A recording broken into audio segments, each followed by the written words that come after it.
Hello, ladies and gentlemen. Thank you so much for tuning in to the SHC Division of Business podcast.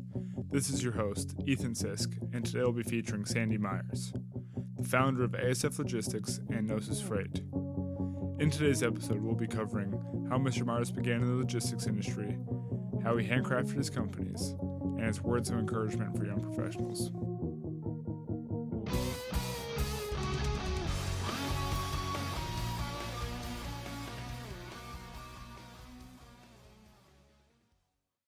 Thank you for coming on, Mr. Myers. You're more than welcome. Can you tell me about your experience at Spring Hill? Yeah, so I'm from Mobile, and growing up, I went to St. Paul's High School, which is obviously next door, and I grew up about 2 or 3 minutes from where we're sitting. And so as a child, I would walk through the campus to and from school, ride my bikes, playing games, just nonstop, spending time in this area. And I grew up admiring Spring Hill College for that reason. I played tennis, and as I got to be college age, I decided that I'd like to play at Spring Hill College, but I also wanted to go in the engineering business, or engineering field. So that was a little bit of a conundrum, but at the time, Spring Hill College offered what was called a 3-2 program, which meant you spent 3 years at Spring Hill College doing all of the prerequisite engineering work, so calculus and all the sciences, but also some liberal arts. You spend 3 years at Spring Hill College, and then you move on to Auburn and spend 2 years in engineering school at Auburn. And after those 5 years, you get degrees from both schools. So Spring Hill was partnered with Auburn? Yes. Now I think we have a similar program, but we're partnered with South. Perfect. For the engineers. Yeah, that's right. Back then, South Alabama didn't have an accredited engineering school. But in any event, I had fond memories of Spring Hill. Again, I was on the tennis team and just enjoyed the smaller class sizes for all of those prerequisite engineering classes. So it was very helpful to be in a room with maybe 8 or 10 students as opposed to 200 or 300. Yeah, which is what I would have experienced at Auburn. The more personalized attention's huge for me. Huge. And I really got to know the professors, and when I needed help, they were there. You know, it was just a lot different feel. Those first few years of engineering school at Auburn are brutal in the sense that, you know, you've got graduate assistants that are teaching you classes, and their time's very limited. And it's just a completely different setup. So it was a great fit for me and for what I wanted to do. And so I did. I spent a few years here at Spring Hill and enjoyed it very much. What made you choose engineering? Well, I grew up, all of my family was in the civil engineering business. So my grandfather, my father, my other grandfather, everyone was in civil engineering. And so I grew up a big Auburn football fan, and because they all went to Auburn. And they all did civil engineering at Auburn. So I just sort of grew up saying that, well, that's what I'm going to do. I'm going to go to Auburn and do civil engineering. There wasn't that much thought behind it, other than everyone would always say, oh, well, engineering's a good field to be in. It teaches you how to solve problems and these sorts of things.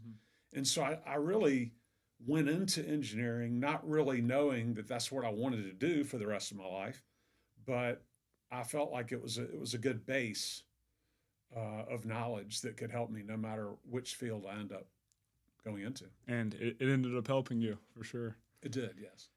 So were the engineers in your family, is your family from Mobile? Yes. Originates? So all of my family, back 2 or 3 generations, are from Mobile. So deep roots. Same with your wife. When her and I were talking, she was explaining the history of the property I live on now. Right. At one time, it was connected to Spring Hill like a chapel. Yes. And there was Union soldiers in the chapel. That's correct. Can you explain more on that? You know, my wife would be better equipped. I know a little bit about this, but where we live right now is basically right behind or the corner of the campus.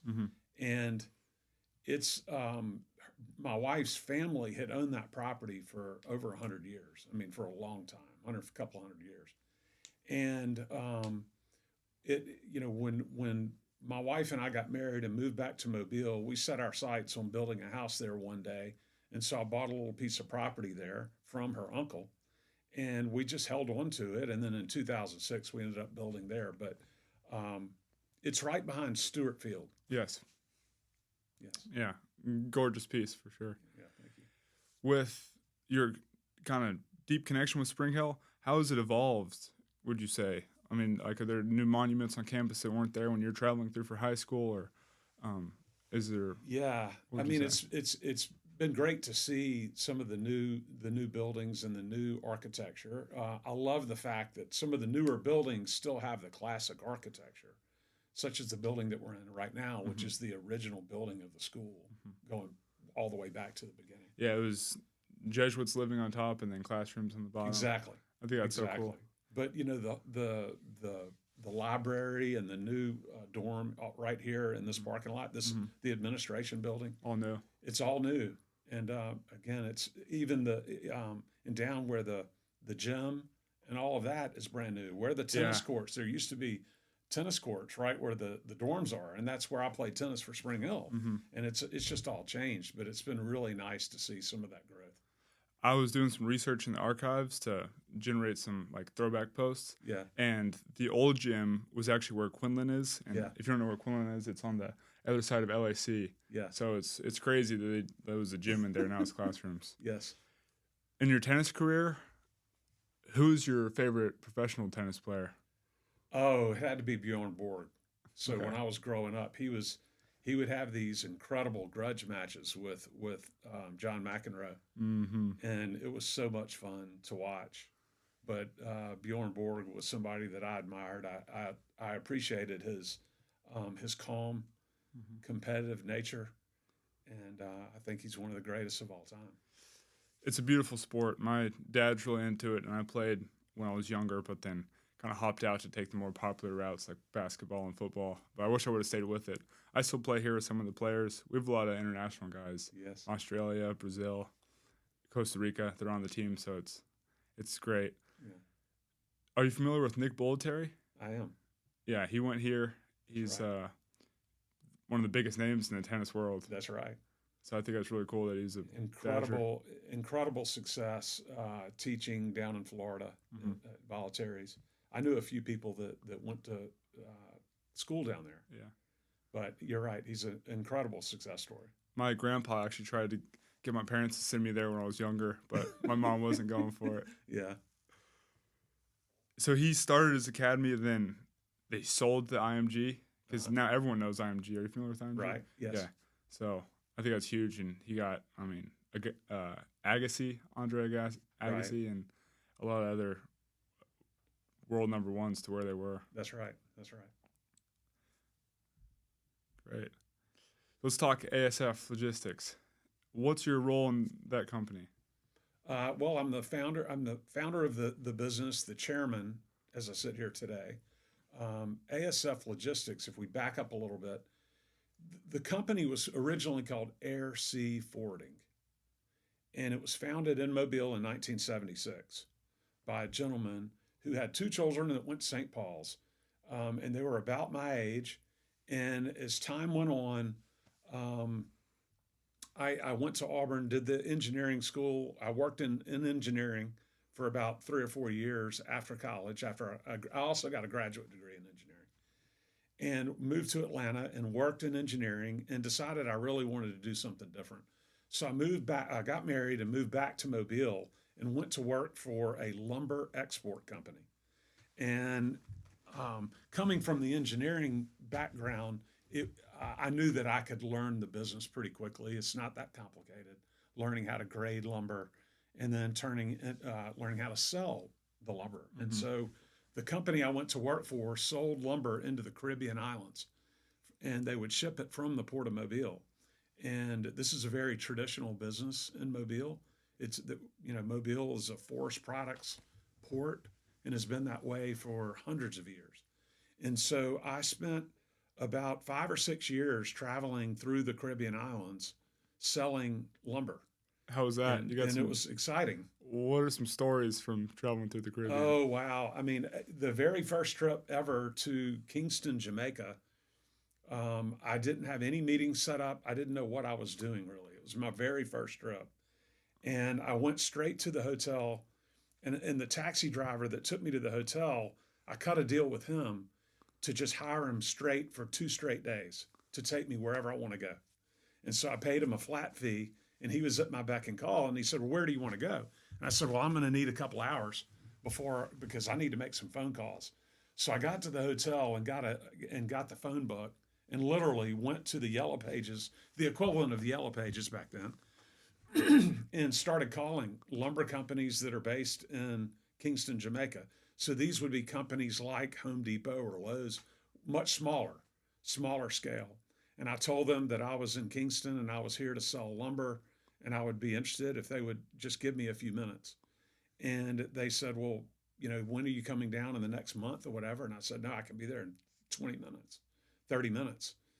And so I just jumped into it. And before you know it, I was in a meeting trying to sell lumber to these people that they had been buying lumber from the Southeast United States. So in the Southeast, we sell Southern yellow pine. Okay. So pine is the 2x4s, 2x6s, and plywood. Mm-hmm.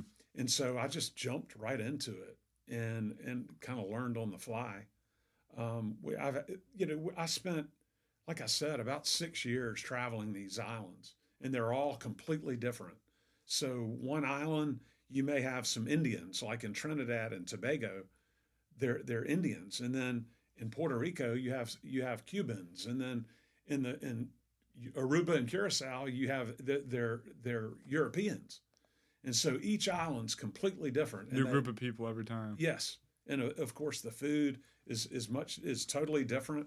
I absolutely loved it. I again spent a number of years traveling down there, and was able to really grow the business, selling lumber and plywood and other forest products. Did you ask the timber company you're with if you could go, or did they send you? Oh no, they sent me. I mean, they needed somebody that was hungry, that would be willing to go down there and do it, and I had no problem with that. I mean, again, my background was engineering, and so I was a pretty quick learner. I mean, I understood the lumber.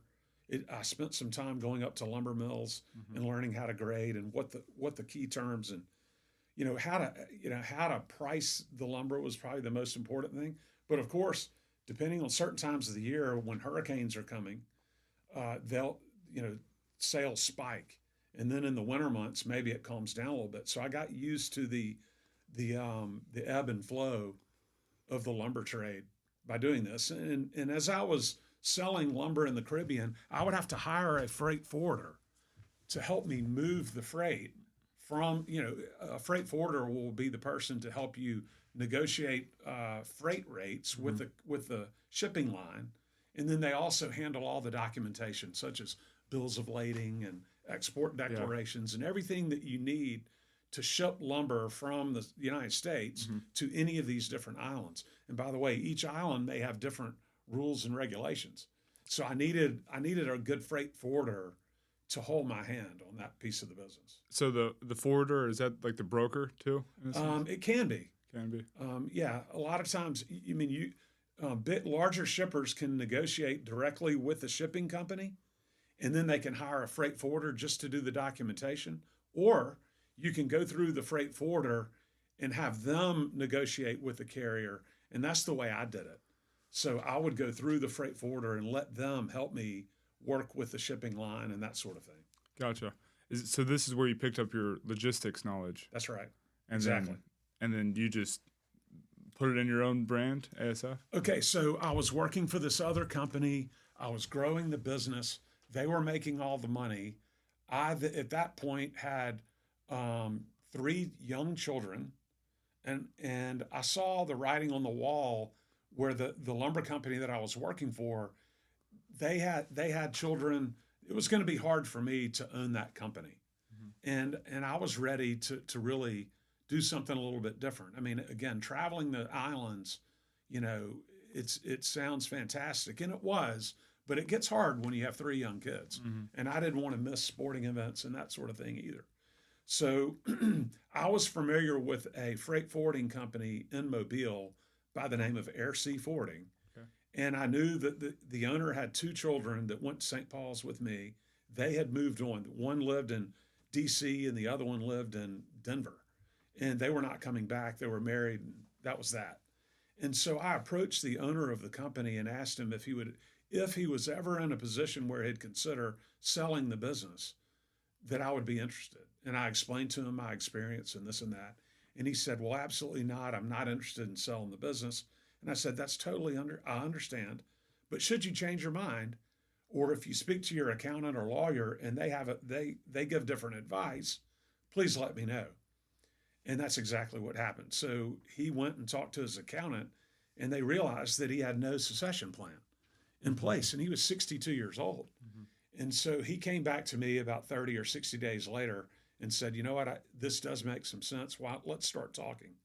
And so it took about 6 months to put a deal together, but I bought this business, Air Sea Forwarding, in 1999.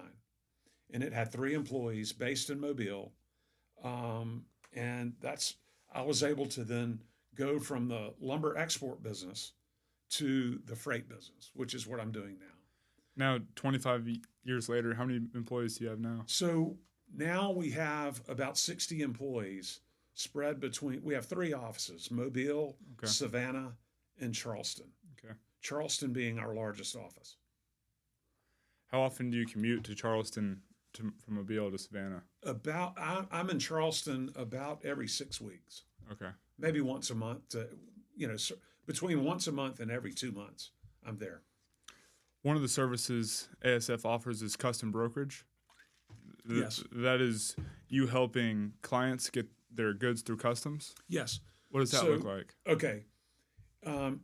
So ASF as a company, we export cargo, which is what the company was founded on in 1976, was more of an export-oriented freight forwarder. But we're also involved now in the imports. And whenever you're involved in imports into the United States, you have to have what's called a custom house. You have to go through a custom house broker. And the custom house broker is going to be a licensed person or persons that help you with duties. They deal with Department of Homeland Security. So we're dealing with duties on all cargoes coming in. You're paying these fees, and you're getting what's called customs clearance.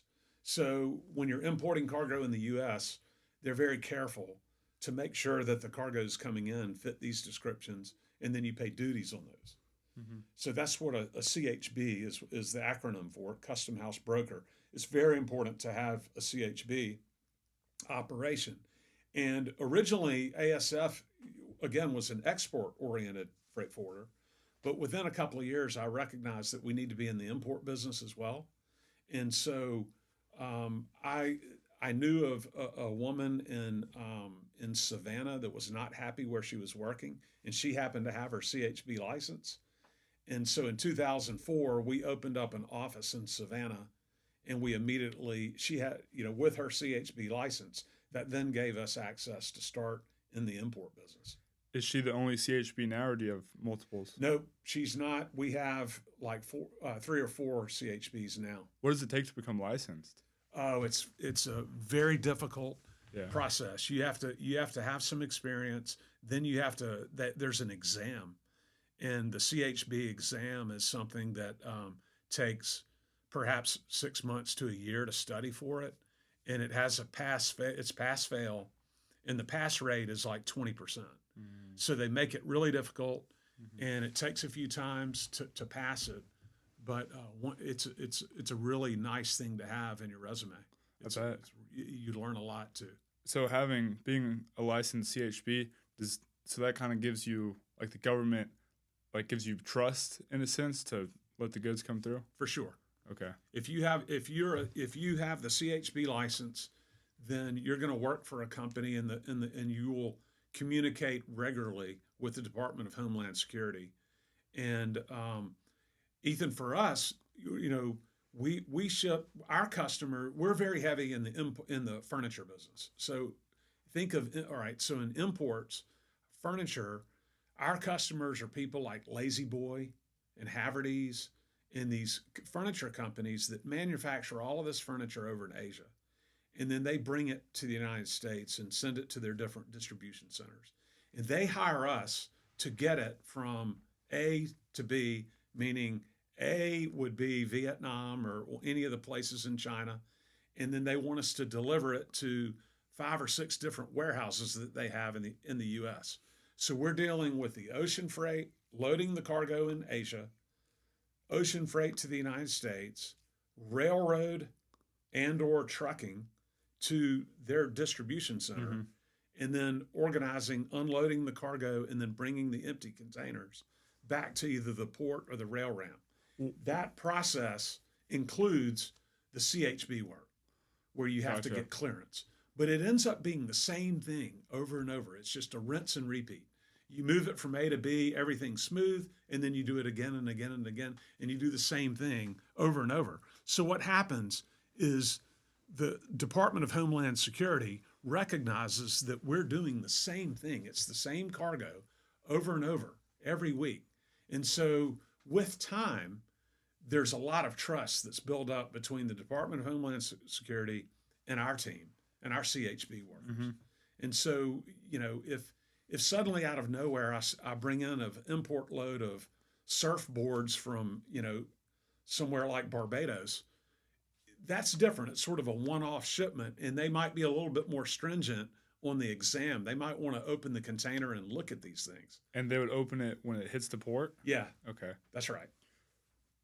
What are the main worries of like what you're bringing? Like, is it like exotic animals or drugs? Like, what are they really trying to prevent? Yeah, I mean, I would think it's, speaking for the Department of Homeland Security, I am sure it's any sorts of animals that could bring disease. Yeah. It would be plants or soils or dirt that could have disease. Certainly, it's firearms and any sort of dirty bombs and these sorts of things, which we've heard about forever. There's a long list of items that the Department of Homeland Security is afraid of, and that they won't allow. Fortunately for us, we're not involved in anything close to those things, so we've never had any issue whatsoever. Do you own the ships that bring the goods? No. It's contracted? Yes. So ASF does not own a single thing, which is a great place to be. We don't want to own trucks, warehouses, planes. All we do is manage the freight from A to B. So there's a lot less liability. Much less liability. So we work, they're probably now about 20, maybe 24 container lines in the world. These are massive companies that own the ships, that own the individual containers, the empty containers. And so a company like ASF. Excuse me, but those are like the Maersk. Yeah. Okay. Maersk, CMA, MSC. There's a list of them. Gotcha. But Maersk is arguably number one. Gotcha. It's a Dutch company. Anyways, they have space, and so a company like ASF goes and negotiates a large contract with these different container lines, and we buy space from them. Empty space on an individual container or on a ship? I might buy. Yeah, it's not per ship. It's you go to the carrier. They have lots of ships, so I go to the carrier and say, okay, I'm going to send 10. I'll ship 10,000 containers this year from these origins in Asia to these ports in the U.S., which are all the ports, and then all the inland points like Memphis and Chicago and Dallas. We'll buy this at these designated prices, and we sign a contract for all that space. For the whole year? For the whole year. Well, what if you get a lot more business and then you need more space? It's a very good question. So we will ship as much as we can, and if we happen to start exceeding what the contract that we signed, we go back to the carrier. This is a very good problem, and they love that problem. Yeah. We go back to them and say, you know what, instead of 10,000, let's bump that to 15,000 or 12,000 or whatever it is. And they happily say, okay, great. That is normally the case. However, with the coronavirus and with the supply chain issues that we've all heard about in the past 3 or 4 years, with the pandemic, space, there was so much demand that none of the container lines had extra space. And so what happened is they would, the little bit of extra space they had, they would only give that to their favorite customers, particularly those customers that pay them well. Mm-hmm. And ASF was very fortunate. So while a lot of our competition, that they didn't have space, they couldn't move cargo, we were getting the extra space from the carrier and then able to deliver for our customers. So that makes you even more valuable to your customers. It does, yes. And we were able to gain some new customers because we were the ones that had space, and they came running, begging us for space during the pandemic. What is ASF's operating ratio? What do you mean? Like the operating ratio, I heard it's the revenue minus bills. So it gives you, like, it's the number of, I'm probably not explaining it right to you, but yeah, it's okay. You charge your customer $1 for let's say $1 it's costing you, but you're making, $1.05 in terms of margins and that sort of thing. It's not a high margin business. It's not like we're building widgets and turn around and selling widgets. Our business is about volume, and so we're talking 10% margins, Understood. Something like that. It's not 100% margin or something. It's the way it is now. Yeah. I mentioned something. We're not just doing the ocean freight. We also do rail. We do trucking. We do a little bit of warehousing. In each of these different layers we put a little margin on each of those. There's a buy and sell rate to everything we do. Which one's the best margin? Probably warehousing. Just storing goods? Huh? Warehousing is just storing goods? Yeah, for it's customers? unloading them into a place and holding them for a little while and then re-delivering them when the customer's ready. That's probably the highest margin. However, that's the lowest volume. I mean, most of our customers, they want it delivered straight to their distribution center. So we don't have to deal with the warehousing. Trucking would be probably the next, where you're dealing with, containers come into the Port of Mobile, for example, and then we need to have them up to Birmingham. Mm-hmm. So with the container line brings it into the port, it's unloaded at the port. We then arrange trucks to come pick up the container, take it to Birmingham, have it unloaded, and then bring that empty container back to the port. Mm-hmm. There's margin in there too that we can play with the truckers. Do you decide, or does the customer decide if the goods are going rail versus truck? So the customer will tell us what they want us to quote, and most of the time it's what we call a door rate. So a door rate means we deliver to their door. So they give us the physical address of where they want the cargo to go, and then we're in charge of getting it there. Yes. Okay. And normally when we'll quote, let's use Birmingham, Alabama. That's a perfect example. So if I have customers in Birmingham and they'll want us to quote cargo from Vietnam. All right, well, there are lots of different ways to get from Vietnam to Birmingham, Alabama. You could go from Vietnam straight to Los Angeles and rail it to either Atlanta or Birmingham and then truck it to their destination. That would be one route that probably has a fast transit time, the fastest transit time, but it's more expensive. You could leave Vietnam, come through the Panama Canal, sail into Mobile, unload it, and then truck it up to Birmingham. That's going to be a longer transit time and probably less expensive. Or you could go the other direction and go around through the Red Sea and the Suez Canal, across the Mediterranean, then across the Atlantic to Savannah, and then rail it or truck it to Birmingham. That's going to be a little bit longer transit time, but less expensive. Mm-hmm. So it's all about speed and price. Mm-hmm. And so when we quote customers, we might give them a menu of options like that says, okay, here are 4 different ways to get from Vietnam to Birmingham. They get to choose which one they want. If it's critical cargo that they need fast, they don't mind paying extra.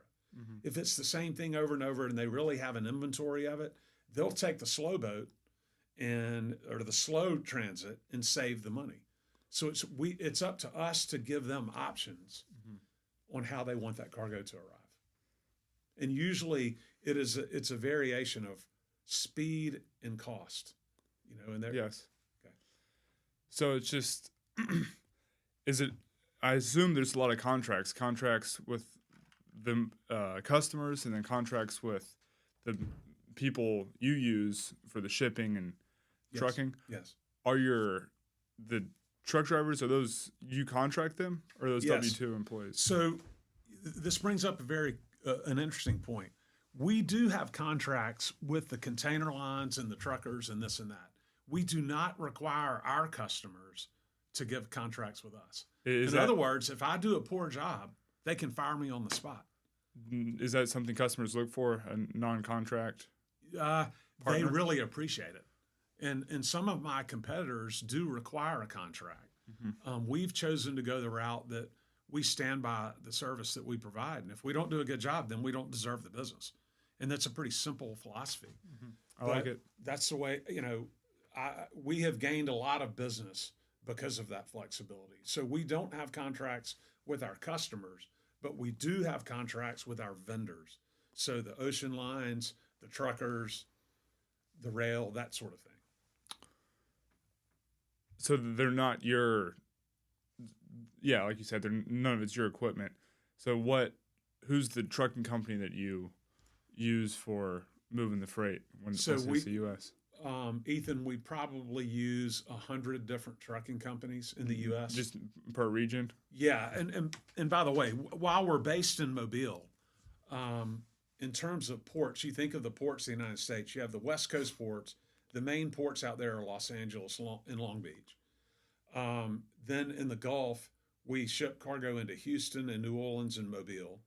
We don't do that much with Miami. And then around the East Coast, you have Savannah and Charleston and Norfolk and New York. Okay, ASF ships in and out of all these ports. So while we're based in Mobile, Mobile makes a tiny percentage of what we do as a company, probably less than 5%. So we have truckers in all of these different port locations, multiple truckers, and we don't just use one. Again, we mix it up and use several. And keeping all your eggs in one basket, so to speak, can be dangerous. At the same time, we want to do enough business with individual truckers that we create a relationship. So there's a little bit of a fine line between spreading yourself so thin that you can't create a relationship versus having too much business with any given vendor. So it's just something that we manage. Got it. When you say individual truckers, are you referring to guys that just have their own truck and do trucking companies? Companies that do contract work. Gotcha. Yes.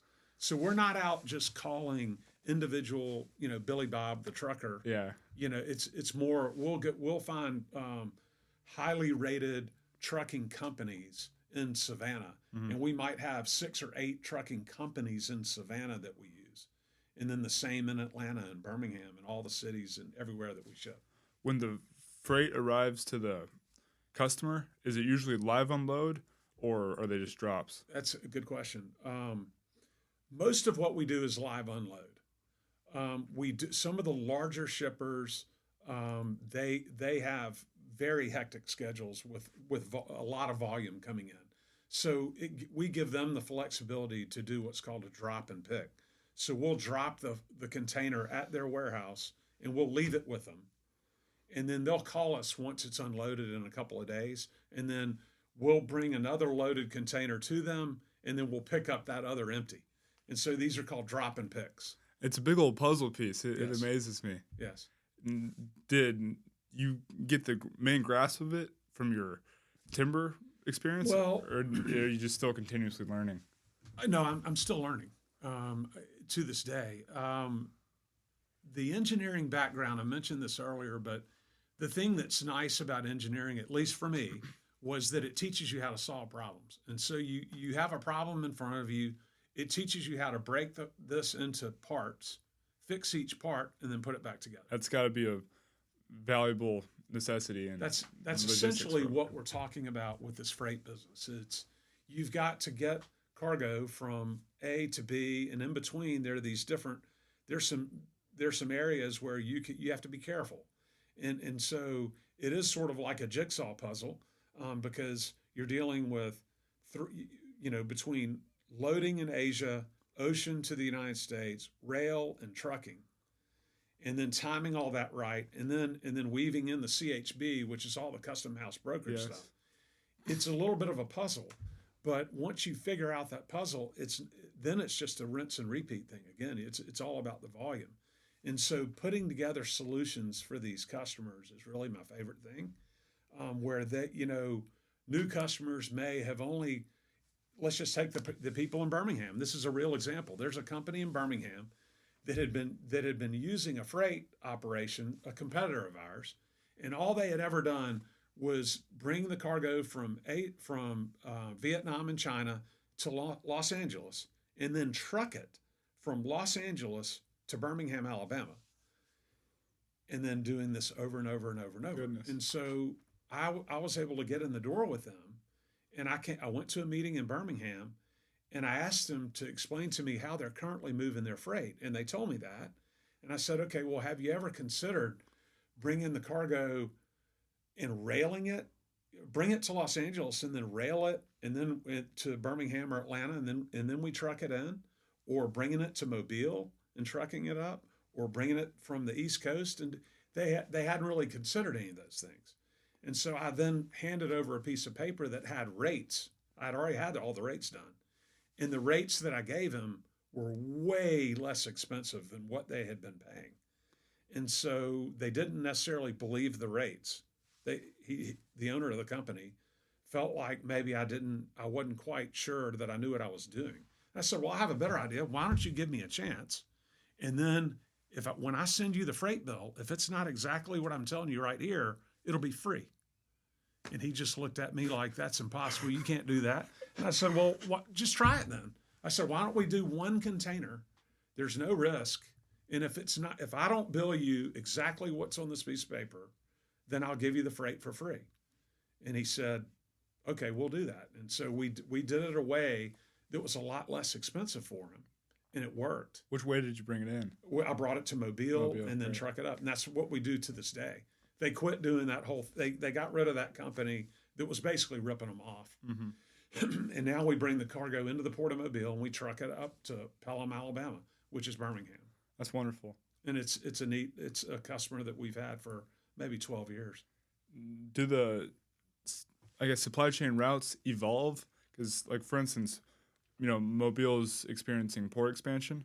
Once Mobile is a bigger port, will that draw more traffic through us than maybe it would Houston? Yes.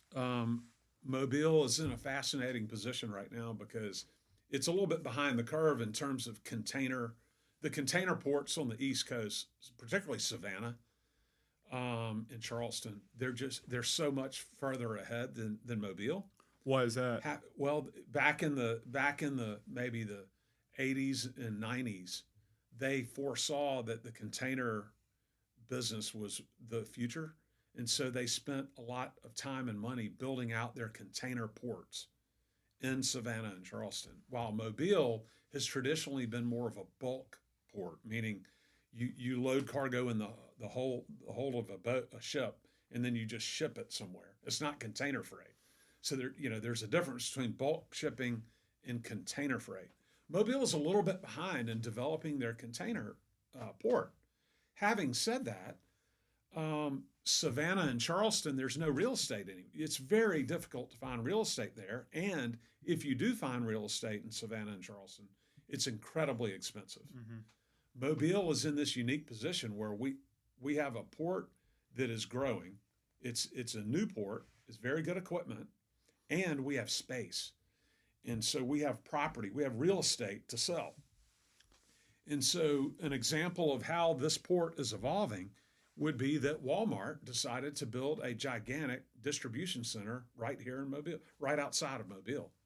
And when Walmart did that about 4 or 5 years ago, suddenly there's massive demand from Walmart to have direct shipping, meaning it's like taking a nonstop flight from here to LA. Well, right now we have to fly from Mobile to Dallas to LA. Well, it'd be nice if we just had a flight from Mobile straight to LA. Exact same thing with shipping. Then with Walmart demanding that much freight to Mobile, Walmart was able to get direct service from one of the container lines. And once one of them decided to call direct nonstop from Shanghai and a couple of places in Asia. Now they come straight to Mobile. And then once one container line did it, then a couple of other ones did it. And then so this is how ports evolve. And so to your point, I think Mobile is in a very unique, positive position where we're starting to see volumes increase. We're starting to see large companies build distribution centers in our area.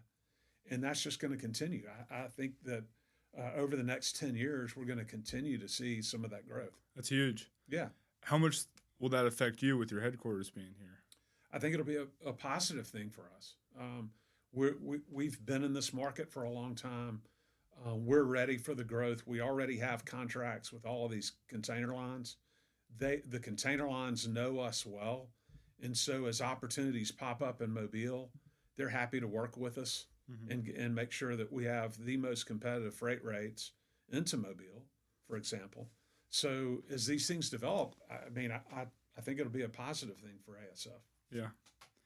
Your other company, Gnosis Technology? Gnosis Freight. Gnosis Freight, yes. Sorry. That's a container lifecycle management? That's like the main technology it Yes. does? Can you explain? I can.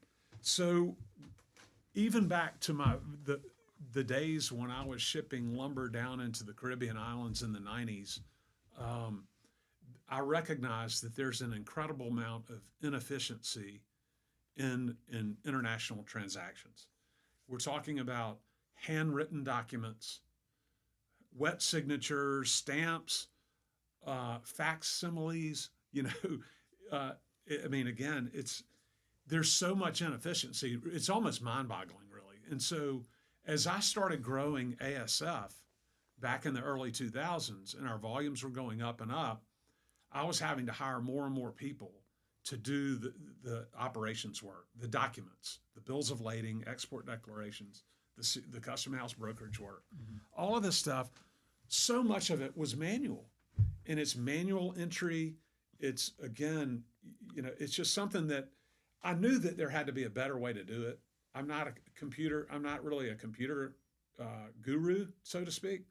I'm a gadget guru, and I've always been into technology and to some extent, but I'm not a programmer or that sort of thing. So I really didn't know how I was going to solve some of these problems with technology, but I was also in the middle of growing the business. And when I was growing the business at 50% a year and having 3 young children, chasing them around and being the coach of teams and things, I just didn't have the bandwidth to do this on my own. But I knew for a long period of time that technology was something that would make our lives a lot easier. And so in 2017, I was introduced to a young guy, and he is a computer guru. He was he's really sharp with artificial intelligence and machine learning and AI and all of this. And I started explaining to him some of the problems that we're having in the freight in my business. And he was asking me why I didn't automate this and automate that and do these different things. And I told him that I really think we should automate. I just don't know how to do it. And I said, so he was just about to start grad school at Auburn at that time. And so I hired him that day on the spot, and paid him to work on weekends. And I would drive up to Auburn or Atlanta, and my guys from Charleston would meet us in Atlanta, and we would start giving him information and teaching him about our business and telling him what's going on. And we had a deal that he would finish grad school, he would work for us on the weekends, and then as soon as he graduated, we wanted him to move to Charleston and go to work for us as in operations, where he physically had to learn the business. And so he did that. He was thrilled at that opportunity. And he worked for us for a year. He took notes on all the inefficiencies that he saw and things that he knew he could fix. And he created a short list of those things. We prioritized them. And then after that 1 year, we said, okay, now we're going to create a new company called Gnosis Freight. We're going to give him equity in the business, and we'll finance the whole thing. And so he really has no risk whatsoever. We're going to give him a large line of credit that he can go out and start hiring engineers and bring people in, and let's start solving some of these problems that he had come up with. But he's going to solve them for ASF, not for anyone else. So we were like the beta test, but we had live data. I mean, so we had shipments, we had live things going on every single day, and it was real. So it wasn't theoretical. This was legit business. And so we started this company, Gnosis Freight. It was in physically the same building as ASF in Charleston. So the man, Philip Osley, who is the president of that division in Charleston, literally was sitting there every day with the guys from Gnosis Freight, teaching them, showing, and then they were coming up with solutions that made a lot of sense, that saved us a lot of money. And there was a threshold at which we got to a point where we're like, okay, now it's time to introduce Gnosis to some of our own customers. And so we took this gentleman, Austin, and at the time he was probably 27, 26 or 7. And we took him to a customer of ours in New York, a very large shipper, and took him we went in this board meeting, and we talked freight like we always do. And then we started dabbling some ideas about technology to them. And Austin started asking them questions about how do they do this and how do they do that. And their eyes sort of lit up. And next thing you know, they started contracting directly with Gnosis to solve some of these other issues that they have. And that was the start of what is now one of the most successful tech companies in the Southeast. It is amazing. They're on a rocket ship. They've been in Los Angeles all this week at a big trade conference. They're up to about 40 employees. They're all minimum master's level data scientists. So it's guys and girls. They're all very bright, technology minded. Most of them have degrees in supply chain and then into data science, which is more the science of it all, the AI and the machine learning stuff.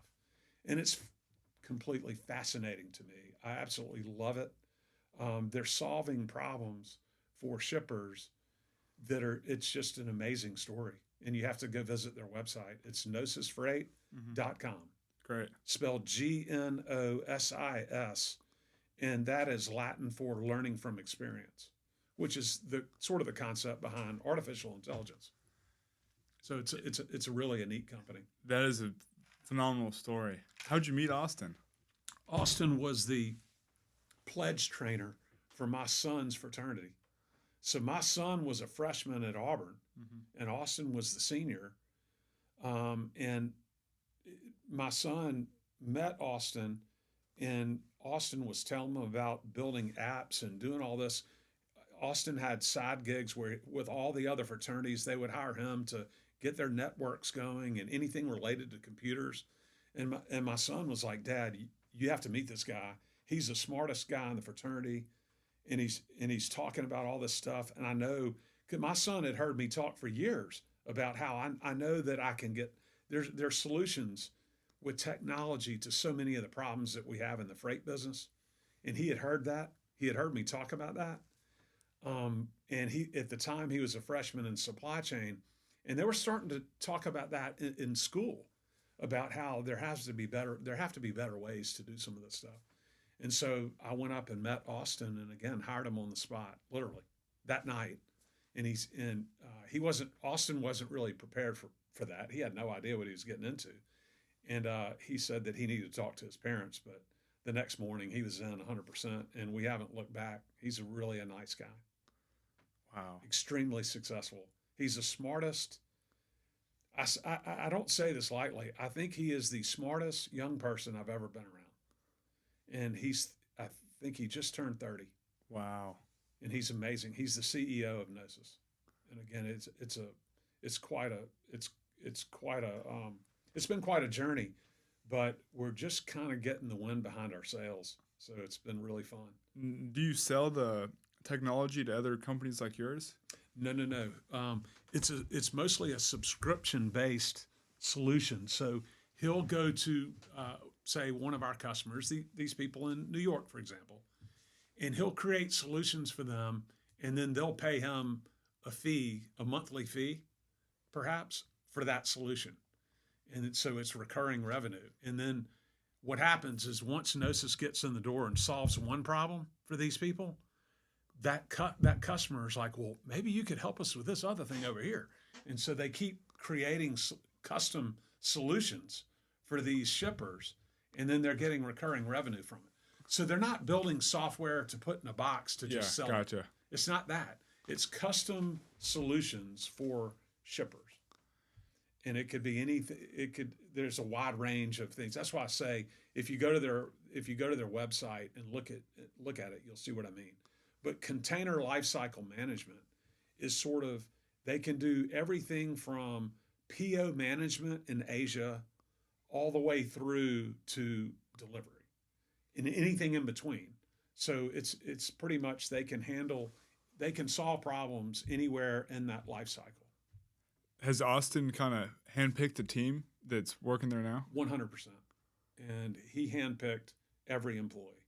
And now that it's growing up a little bit, he needs to delegate, and we all need to delegate. I mean, that's I've been very fortunate because I have a way of surrounding myself with really good people, and then paying them more than the market, and then they never leave, and then treating people right. They never want to leave. So Austin very much has that same perspective. So he hired, his first 10 employees, and now those 10 are starting to grow their teams out. And so Austin is giving them some leeway to make some of their own hires. But at the end of the day, it's a very unique culture that they've developed there, and it's fascinating for me to watch. I mean, I've really enjoyed that.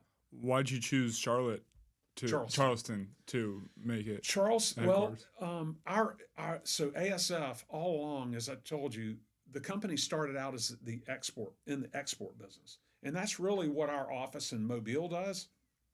We deal with shippers that export things, and it can be lots of different forest products and chemicals and peanuts and all sorts of export items.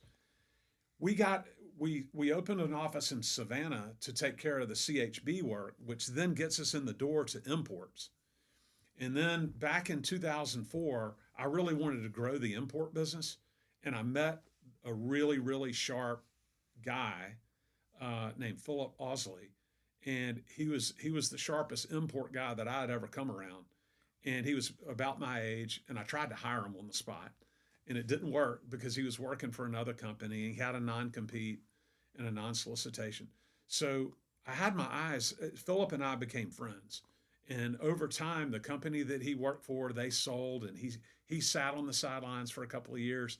And in 2009, he was back ready to start something new. So we started a new company, the import division of ASF. We based it in Charleston because that's where he's from. He went to the Citadel, played golf at the Citadel. He had 2 young children, and he didn't want to move. And of course, I love Charleston. So let's start the business in Charleston. And so that's why we opened that office there in Charleston. The import business is thriving the past 20 years. Much more growth on the import side of the business as opposed to export. So when we were talking to Austin in the early days, I knew in my mind he needed to go to Charleston and get involved with these large import customers. That's where the opportunity was going to be for Gnosis. Mm-hmm. And so that's why he moved to Charleston. We wanted him to learn the business before. So it's like sometimes you can't really sell a product unless you understand the product, mm-hmm. right? And so for Austin, we really wanted him, in order to create a successful technology company, he really needed to understand the freight business. And so for him to sit there and have to work at a desk for a year, this is a very bright individual. And he was sitting there moving bills of lading and very mundane tasks. Mm-hmm. But the whole time he was coming up with ideas about how to solve these problems with technology. So wow. Back to Philip, yes. The guy you met. Yes. He's now the president of ASF? Of the Charleston office. Yes. Gotcha. Yes. And that office is mostly focused on imports. Mm-hmm. Wow, man. What an entity. Yeah, it's neat. Yeah. One other thing I'll add that's, I'm, as you can tell, I'm an entrepreneur, and so I'm not an engineer that just sits in a corner and stares at a computer. I have an engineering brain, but I have more. Nothing excites me more than meeting people and putting together solutions that make sense. And one thing, another part of the freight business that I've always been interested in is air freight. So people have asked me all the time. We have customers that are like, we need some air freight. Why don't you do air freight? Well, to do air freight, you have to have someone that really understands that business. And so for a guy like me to find that person, I can either go buy a company, buy an air freight company, I had looked for about 10 years to buy one, or hire someone that really is good with air freight. And I had tried that over the years and struggled.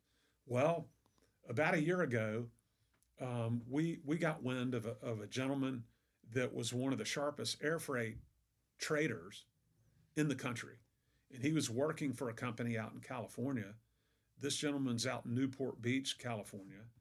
And he was not happy with the company he was working for.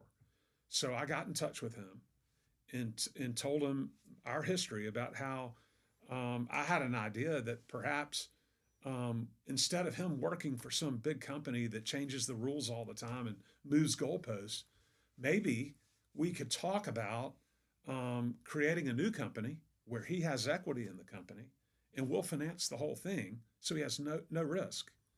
And he was interested enough that we started meeting. And so we met in Dallas, which is halfway basically from LA to here. And we put together a plan and he accepted it. So we started a company called ASF Air just a few months ago. And this gentleman now, Angel Rodriguez, runs ASF Air. He still lives in California. He's got 2 young children. Well, I say that. They're high school age. One's in college. And we're now in the air freight business. And it's been really, really interesting and rewarding. He's very much involved in the high-end computer chips business. So he's moving air freight for companies like Whirlpool and Tesla. Wow. And all these computers, Cisco and whatever. And it's a new business for us. And what's fascinating further is that he can cross-sell. So when he goes into some of his customers that he's dealt with for a long time, those people also do ocean freight. So he's going to go in there and get the air freight and then introduce us for the ocean freight, import and export. So it's a way that we're able to leverage the air freight business to then help us on our core business, which is air freight, import and export. And by the way, Gnosis technology is fantastic for Angel. He's like, oh my gosh, and so Angel is working right now with Austin to put together some solutions that are not in the air freight space right now. So there'll be unique solutions using this Gnosis technology, but in the air freight business. That's huge. It's cool. Yeah. And it seems that it's all interconnected. So if one area benefits, it brings the rest up with it. Yes, that's right. So what we're after is this ecosystem, if you will, where we have these. We're all on the same team, but it's related enough that it benefits all. And so we're not out in the restaurant business and then in the fireworks and then doing some other crazy. We've tried to do what we're talking about is vertical integrations. So you have a freight business, you want to grow within the transportation industry is massive.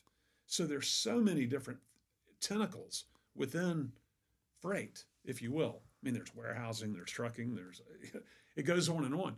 But what we're doing is we're trying to pick businesses that are very much related to what we're already doing, and then start those businesses. A common theme is that instead of going out and buying an air freight company for $5 million or something, I would rather go hire this gentleman, Angel, create a new company where we give him equity in it. So he has now a vested interest in the business. Mm-hmm. We get to create our own rules. So he's actually the guy creating the goalpost, not some big multinational company that he worked for, that they might get in a bad mood and they change the rules on him and they won't pay him commissions that he's owed, for example. These sorts of things happen when you work for these gigantic companies that are foreign based. You don't have any control. And so this whole idea of starting something new, having Angel with equity in the business, and then us financing the business for it. So he's not having to go take out loans and take a lot of risk for he and his family. We've got that part covered. So it's really a win-win. It was something that was new to him. He had not really thought of it this way, but he's extremely happy right now. I bet he is. Yeah, and I'm happy to have him. There's that saying that high tide raises all boats. That's exactly I feel right. like that's especially true for ASF. It is. Right? It is. Are the majority of people that are working for you and with you, did they study supply chain in college? Or are they just not naturally logistics minded? The degree of supply chain and logistic, that hasn't been around forever. So I would tell you that the employees that have been with us for 10 to 20 years know a lot of those employees there's no telling what degree, if they even went to college. I mean, isn't, the freight business is not something that requires a college degree. Having said that, most of our new hires the past 5 or 6 years, they're supply chain grads. Gotcha. We've recognized the need for having bright-minded younger people that come in fresh through a supply chain school such as Spring Hill or Auburn or the Citadel in Charleston or Georgia Tech. Gnosis has hired a lot of guys from Georgia Tech and Auburn.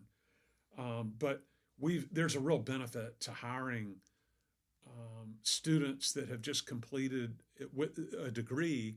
They want to be there. They already have pretty good knowledge. They're usually pretty bright with technology, or at least the concept of it all, as opposed to someone that's worked for 4 different freight forwarders that's 45 years old that kind of stuck in their ways. Yeah, we'd rather start with an intern, and then build them up and figure out where they have their most interest, and then run with that. So I'm not trying to be dodgy. I'm saying that there's been a change over the past 10 to 15 years, and now we're starting to really prefer hiring students with a degree in supply chain, if possible. I'm feeling some regret because I started my college career with supply chain management, and then just over Christmas I hopped to entrepreneurship because I felt that it's more broad and there could be more scalability. But hearing your story in logistics makes me think otherwise. What matters is what's in your heart. And so keep in mind, I did engineering, which has nothing to do with any of this, other than it's a way of thinking. So positivity, willing to get up and go to work.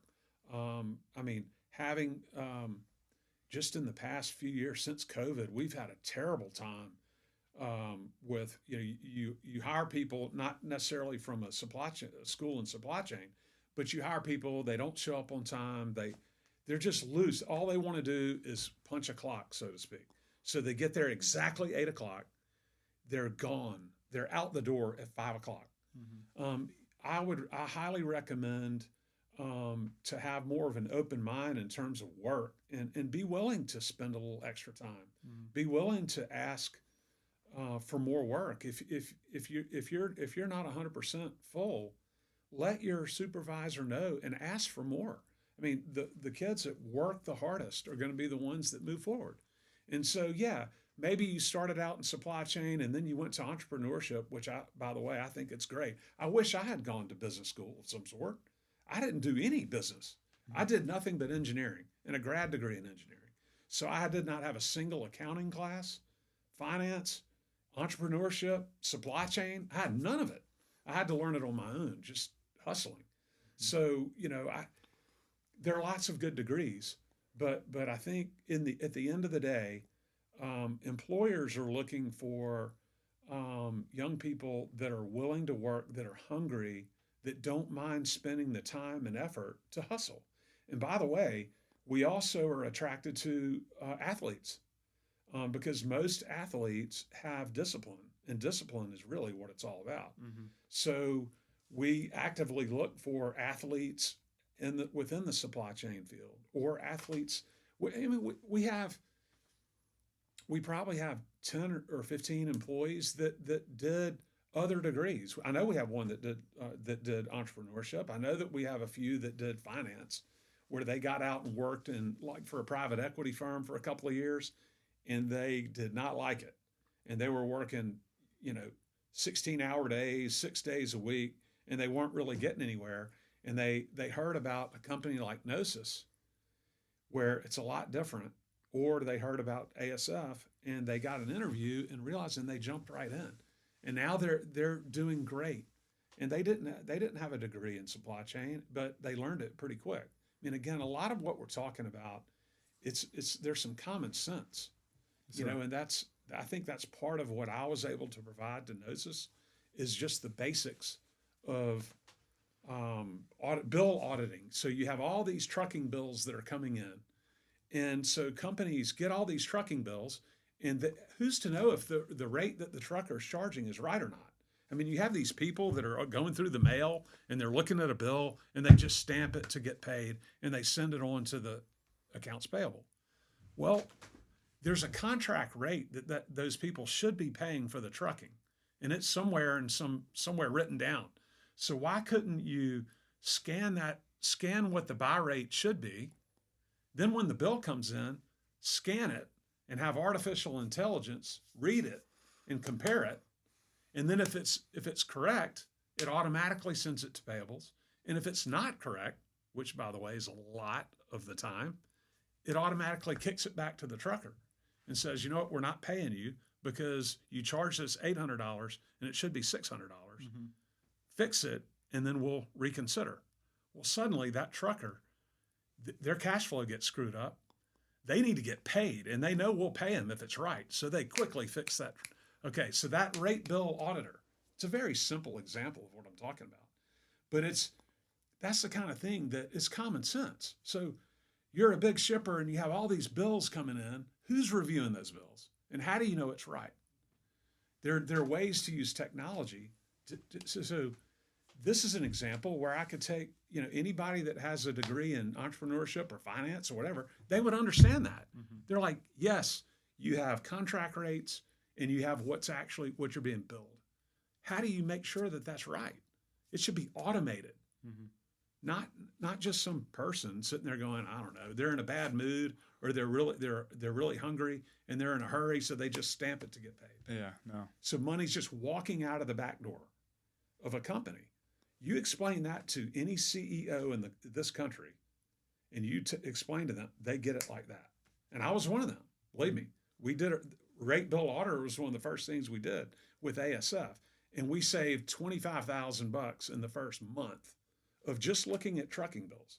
So we were trucking companies were overcharging us to the tune of $25,000 per month, and it was growing, and we didn't know it.